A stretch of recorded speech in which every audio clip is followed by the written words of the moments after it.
Well, hello, everybody. Welcome back to the Renew Church Talkback. It's been a few weeks since we did this, or I did this, and I'm glad to not do it alone. Logan Gilstrap, how are you? Good. How you doing, sir? I'm doing well. Thank you for preaching on faithfulness on Sunday. Appreciate the opportunity. It was good to put what I learned in seminary to use.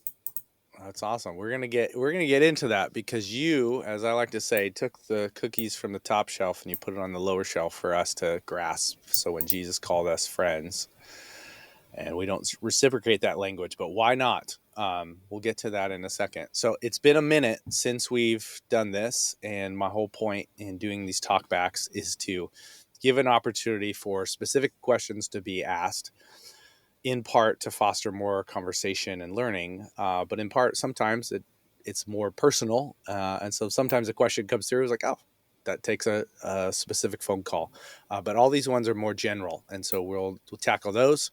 If they have more pastoral sensitivity, then I communicate more directly with people. But the number, if anyone wants on any of these, is 503-765-5785. Again, that's just the Renew Church text line, 503-765-5785. And as one might guess, we don't respond to them immediately. So here we are. We've had actually 3 weeks: kindness, goodness, faithfulness. And I want to kick it off with a comment that came on kindness, and then a question that came on goodness, which probably deals with faithfulness, and another question on faithfulness. So, kindness, here's a comment. We must be transformed into the image of Christ in order to be people who benefit from kindness, because we value and delight in the success / growth / joy / benefit of others. All right. We must be filled with selfless love in order to be authentically kind.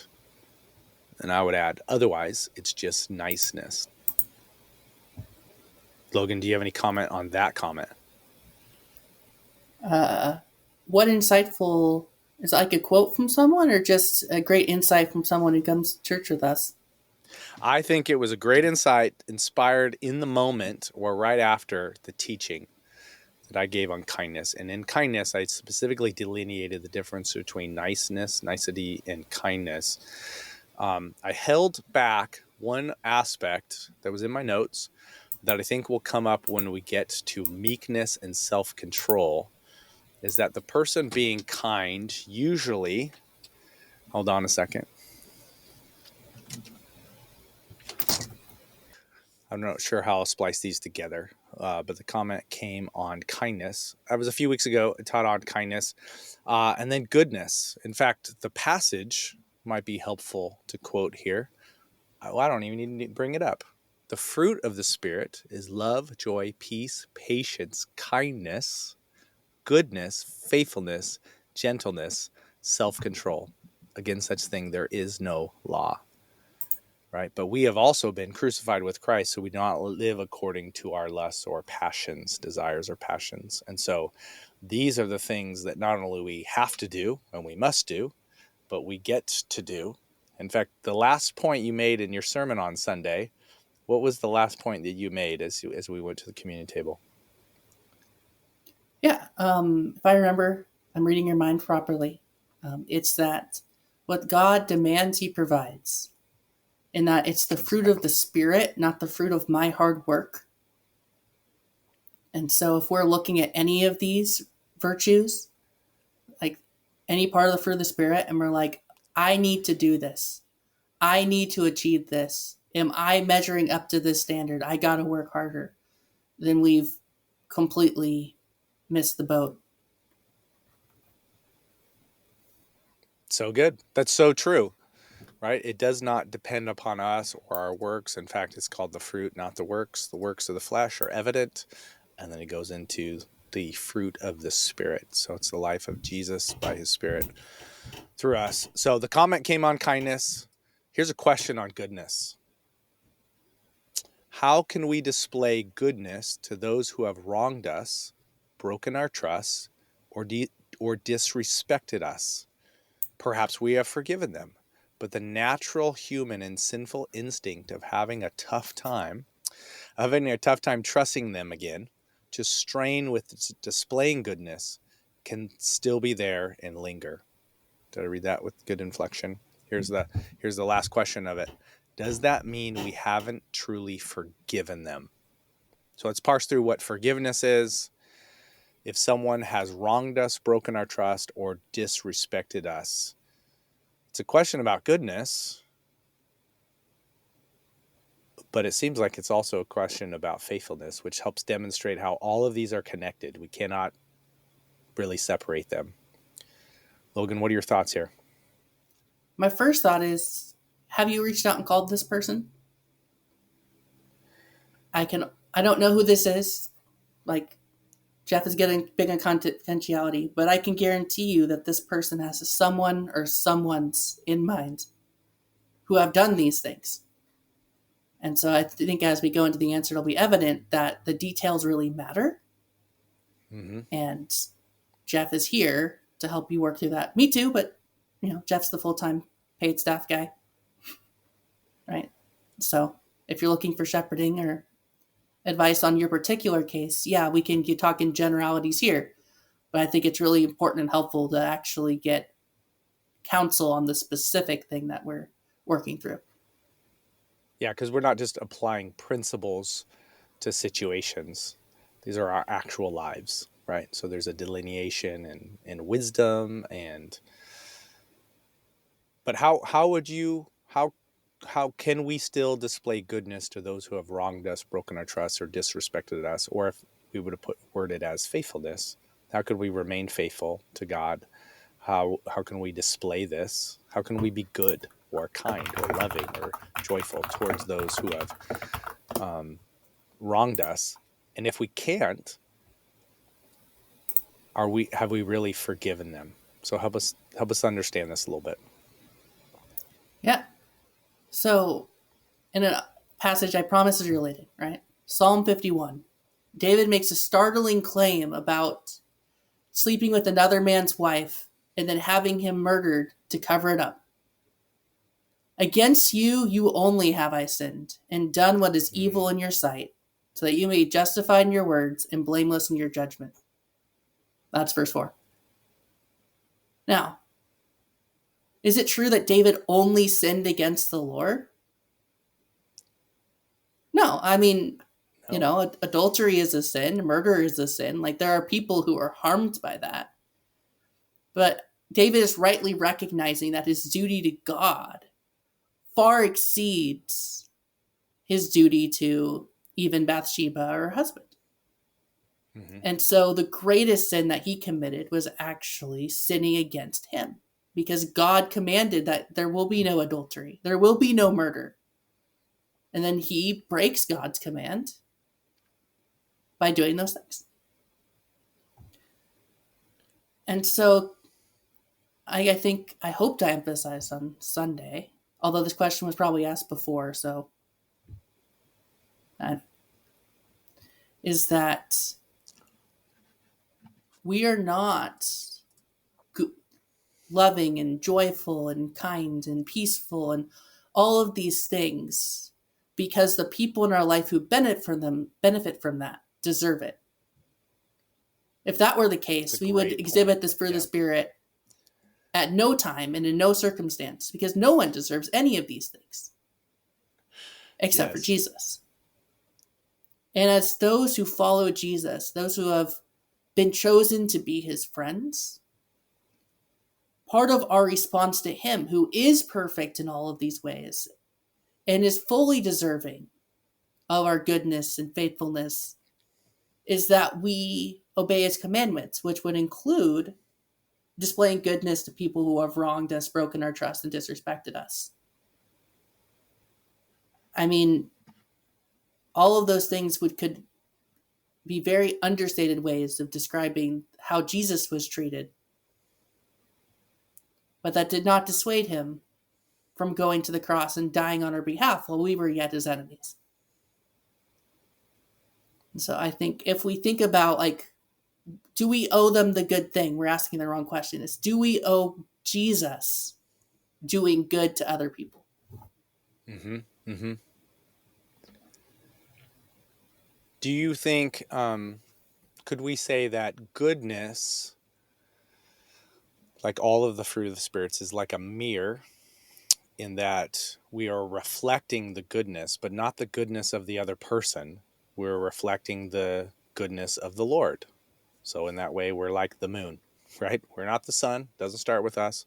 It reflects off us, and they would see it. Now, it doesn't begin with us, but it also doesn't end with us. And so I've experienced the goodness of the Lord, and therefore I can extend you goodness and mercy and kindness and love and joy and be at peace, because I've experienced that. And I didn't deserve it, and you don't deserve it, but the Lord is good, and he does good. Am I missing anything as I say that? Yeah, I agree with that. But I have another question for you because I don't want to present something unbalanced that leads Okay. to misunderstanding. If I decided to punch justice in the face, would you forgive me? It wouldn't be the immediate response that I have. I would like remove him and then, attend to him. Like, what's going on? What does he need? And then come to you and say, why did you do that? What happened? Like, and I'm not looking for a justification as much as an explanation, of what happened. There's no reason. But I just did it because what I do we wanted to. mean? What do we mean by forgiveness? Yes, I will do the work towards forgiving you, and justice will not be anywhere near you in the near future. Yeah, I'm getting at is that there's a difference between forgiving someone and reconciling with them. Yes. We are commanded to forgive without exception. It's not fun. That's something we do in obedience to Jesus. But the fact that we've forgiven someone doesn't mean that we're reconciled with them. I mean, the scripture is going to say, like, so far as it depends on you, be reconciled with all, because it recognizes that it doesn't solely depend on you. Right? So if I punch justice in the face, yeah, you might forgive me, but I'm probably never preaching again at Renew. I'm probably going to get arraigned on assault charges of a minor and child abuse. Right? When I get out, I won't be getting any nice references, and I won't be around those kids. Right? All of those things are consequences for the choice that I would have made that aren't taken away by forgiveness. That is an excellent delineation. So when someone says, you must forgive me, I mean, actually, if you came, how about this? We do it this way. You punch my kid. If you didn't know, Justice is my middle son, who could punch you back. He's good at that. He can handle himself a little bit, but he's 6. But then you followed up with, you need to forgive me. I would probably, knowing the delineation, go, what do you mean by that? Right? Because if you're like, to forgive is to forget, or forgive is to pretend it didn't happen. Right? What do we say about that? Yeah, so something that helps me trying to figure out, like, what does a forgiveness look like and what does it entail or not entail, is asking if the consequence is forward looking or backward looking. Mm-hmm. We can be like, hey, because you left your cup out when you came over to my house, you're no longer allowed to visit me. And you're not allowed to come to this church. But we recognize that those consequences are completely out of whack with the severity of the offense, which doesn't actually harm anyone. It's just annoying for the 5 seconds to take it to the dishwasher. Right? You're not protecting anything. Right? Like, that would just be punitive. And that's what we forbear and forgive. That's in just the forgiveness process. Mm-hmm. But with the example of assaulting justice, there's another sort of things like, how do I protect justice in the future? Yes. And that's where all those other restrictions and things come into play.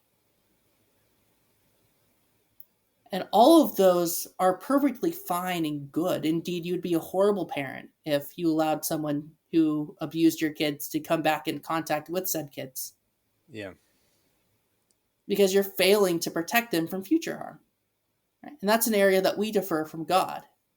He can forgive us fully, completely, with all the consequences for done, because he is so strong and so powerful and so like maximally himself that there's actually nothing we can do to harm him in any way, shape, or form. And so he has no need to protect himself. We are far less powerful and squishier. Mm-hmm. And those under our care are often significantly smaller and themselves even less defensible. And so we do need to Mm-hmm. take these kind of things into account. And so you can truly forgive somebody and recognize that based on their actions, the relationship will never be the same. Mm-hmm. That is a great point to make, because this doesn't mean you trust them again, and you really have to rebuild that trust, and they need to do trustworthy things in order to rebuild that trust. And that's the forward looking aspect of it. It's like we're going to limit the harm specifically to other people or to ourselves based on what was done and what could be to keep from that, but we can work towards that. So it's not immediate. You might say, I immediately forgive. It's an event, but it's also a process. I continue to work that through. And as you do trustworthy things, and or the other person does trustworthy things, we can rebuild that trust, which moves towards harmony.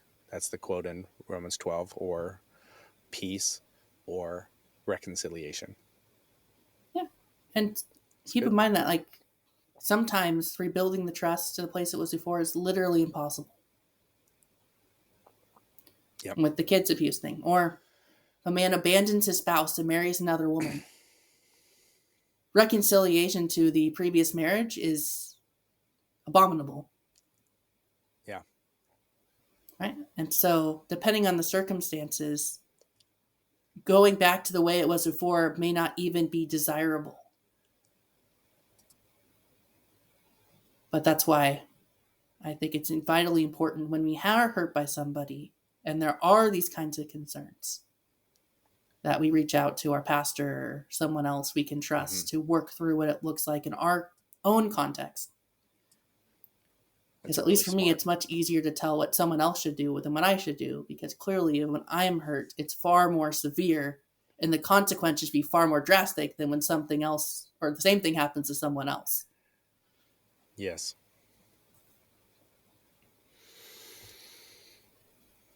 This is good. I think this whole series, I called it branches, but basically was we abide in Christ. His fruit is produced in us. We immediately are pruned, and he produces more fruit that way. Now, you used we do have one more question on faithfulness. We might get to that, but I was asked that, and I think I responded appropriately. I was asked in the moment, but you used the passage in John 15 to go to later in it, where he says, I no longer call you servants or slaves. I now call you as friends. So this is the end of the passage we began the whole series in, and taught us a little bit on patronage, right? Patron client, patron friends relationship. I think you adequately did it. We also had a problem with the recording, which is not your fault. So you handled that so well. So here's my question is, if you had to restate it in a way that would be just super helpful for us, and I know this is the concept you really dove down deep in from one of your seminary professors, so it was super helpful. Just teach us again. What is this? What does this mean? And why does it matter reflecting on the words of Jesus in John 15? Yeah. So, for most of Christian history, we have forgotten about certain aspects of Greco Roman culture and the way that they would have thought in the first century. And so, when you were to read the word friend, we thought friend meant friend, which is a reasonable assumption to make. And so, when you read the passage that, you are my friends if you do what I say, and do as I command you, then we're trying to go like, okay, like we're buddy, like, we have a horizontal relationship. We're on the same level, but there's also this vertical aspect of obedience, right? No one would say in their right minds that Jesus and I are friends if Jesus does what I tell him, right? And that's Jesus is not going to obey me today, tomorrow, or forever. And so trying to come up with this idea of like, what does it mean to be Jesus's friend, but also not his friend, like is encouraging concepts, but the passage kind of is hard to understand. Or no one's ever had greater love than this, and he laid down his life for his friends. Well, we can all think of stories where people had a friend they cared about so much they died for them. That was an ancient Roman ideal that you would do that for your friends. And so an aha moment I had was actually in New Testament class with Daniel Eng, who was talking about actually friendship here is referring to patronage, which I'd never heard before. And I'm generally really skeptical of one crazy trick that will change your understanding of the scriptures forever, right? It seems like, Bible class, clickbait. But he's like, hey, there's this idea of patronage. And the big idea here is that you have a patron and a client. Think about the Lord of the Castle and the serfs, and the relationship is unequal. The patron takes care of the client's needs, gives them access to people and that they wouldn't have access to, make sure they have enough food to get by, make sure that they're able to, be introduced to other people that would otherwise be outside of their circle, right? But in exchange, the client was to render services to their patron, right? To demonstrate gratefulness to their patron, to make everyone else how wonderful and glorious their patron is, to demonstrate their patron's faithfulness by accepting that existence and very publicly making use of that. They would also be required to obey the requests from their patron that they could actually do. Right? So an example Daniel uses that did not make the sermon is The Godfather, right? At the beginning of the movie, someone comes to him and makes a request. And he's like, yes. The Godfather is not an equal of the people asking him for things. And later on, when he asks for a favor in return, right? It's the famous, offer you cannot refuse. Right? Because he's the patron. And so when we think about it that way, that it's people in a vertical relationship, one providing for the other while the second one responds with care and obedience, then I think this whole passage makes way more sense. Yes.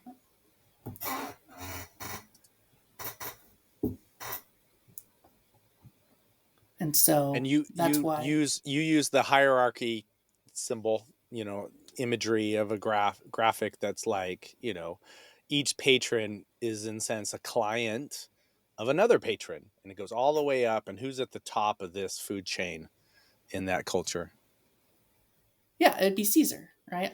Caesar. The gods gave Caesar everything, and then his benevolence is spread upon the entire Roman Empire, at least those who matter, through a chain of patron-client relationships, where each client, and this is important for the passage, is seeking out their own patron, trying to find the best patron for them that has the best character and ability to provide, who would be willing to return their phone call, so to speak.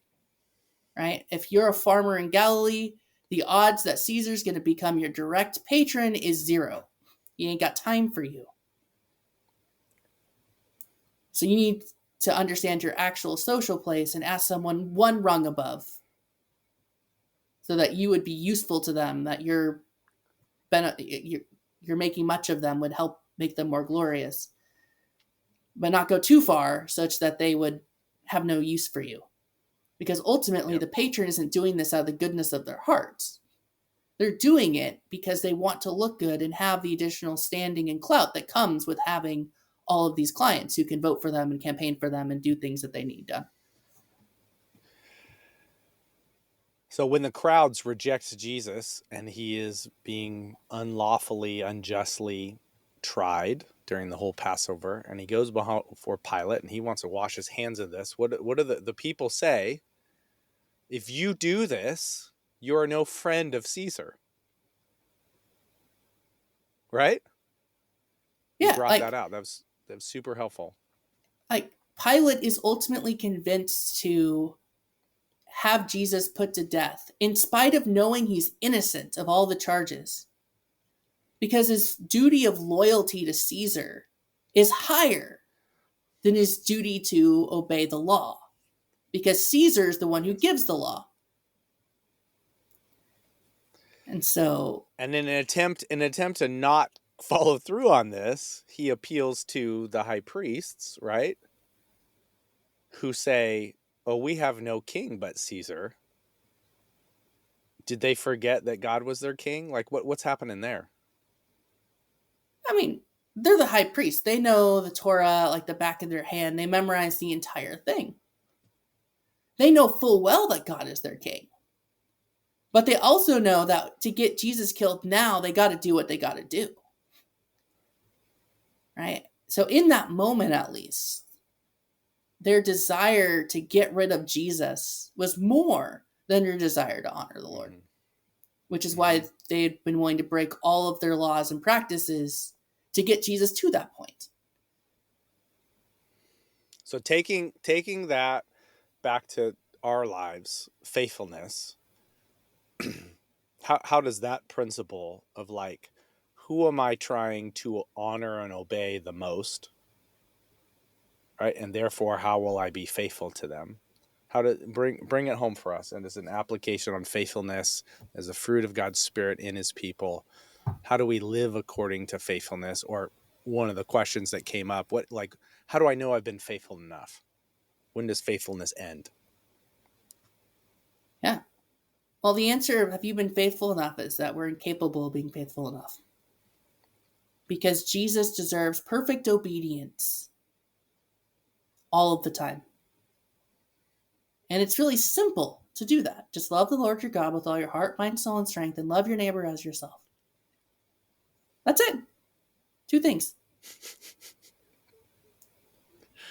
That we are completely incapable of carrying out, which is why Jesus came to die for us.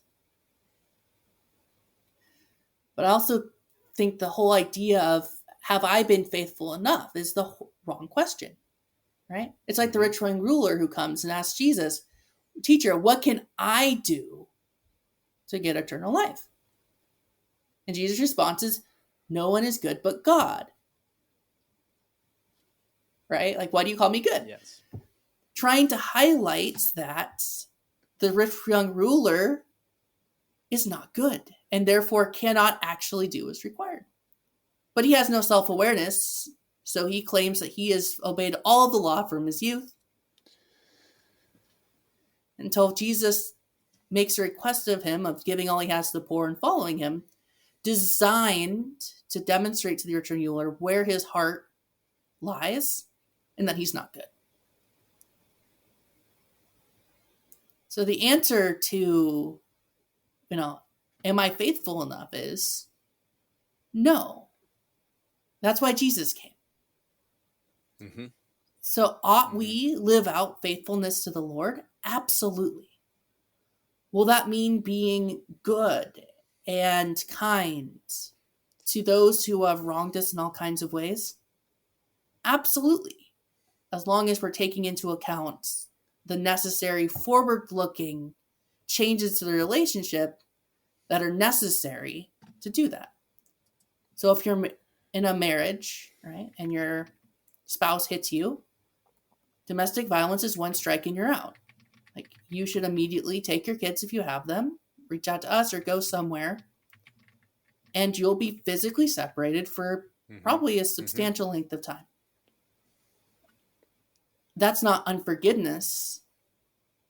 That's work that's being done in order to keep you and your children safe until such a time comes, hopefully, that it's safe to return home.